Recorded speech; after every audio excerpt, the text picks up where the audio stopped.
হয়, যোৱা বছৰ অসম চৰকাৰৰ উদ্যোগত আৰম্ভ কৰা হৈছিল অমৃত বৃক্ষ আন্দোলন আৰু প্ৰায় এবছৰ হওঁ এই অমৃত বৃক্ষ যি কাৰ্যসূচী আছিলে নলবাৰীতো এই কাৰ্যসূচী ৰূপায়ণ কৰা হৈছিলে নলবাৰীৰ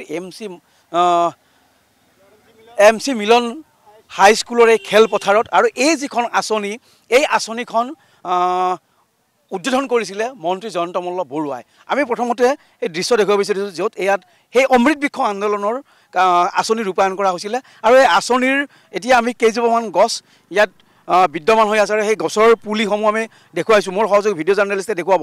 এনেকৈ যদি আমি চাওঁ ইয়াত এনেকৈ ৩২ জোপা গছ পুলি আছে আৰু সেইদিনা যি আঁচনিৰ উদ্বোধনৰ সভা হৈছিলে 17 ছেপ্টেম্বৰত এখন বিশাল সভা অনুষ্ঠিত কৰা হৈছিলে। ইয়াত যথেষ্ট খৰচ কৰা হৈছিলে আৰু চৰকাৰী উদ্যোগত যি এই বিশাল আয়োজন কৰা হৈছিলে বিশাল টকা পইচা খৰচ কৰা হৈছিল অমৃত বৃক্ষ আন্দোলন সমগ্ৰ অঞ্চলটোতে গছপুলি ৰোপণ কৰাৰ কথা আছিলে। হাজাৰ হাজাৰ গছপুলি ৰোপণ কৰাৰ লক্ষ্য আছিলে কিন্তু আজি আমি ইয়াত দেখিলোঁ মাত্ৰ 32 জোপা গছ আৰু তাৰে ভিতৰত কিন্তু 4-5 জোপা গছৰ ইতিমধ্যে মৃত্যু হৈছে। মই এগৰাকী স্থানীয় ব্যক্তিৰ কাষলৈ যাব বিচাৰিম যিহেতু এই যিখন বজাৰ এই বজাৰখনত যদি আমি চাওঁ এই প্ৰখৰ ৰ'দত ব্যৱসায়ীসকলে এইদৰে তেওঁলোকৰ ব্যৱসায় কৰি আছে। এই প্ৰখৰ ৰ'দ মূৰত লৈ কৰি আছে। ইয়াত সঁচাকৈয়ে গছৰ যথেষ্ট প্ৰয়োজন আছিল কিন্তু দেখিবলৈ পোৱা গ'ল সেইদিনা যিখন তালফাল লগাই ইয়াত ডাঙৰকৈ মিটিং কৰা হ'ল আৰু সেইদিনা যি কেইজোপা গছ ৰোপণ কৰা হৈছিল তাত বাহিৰে কিন্তু পিছত আৰু ইয়াত গছপুলি ৰোপণ কৰা নহ'ল। আচ্ছা, এই যিখন স্থান এই স্থানখিনিৰ নাম কি?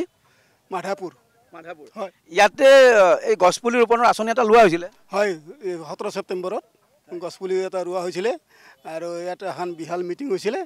এই মিটিঙৰ উদ্দেশ্য কৰি মানে গছপুলি ৰোৱা হৈছিল। এতিয়া বজাৰখনত গছপুলি যথেষ্ট প্ৰয়োজন আছে ন?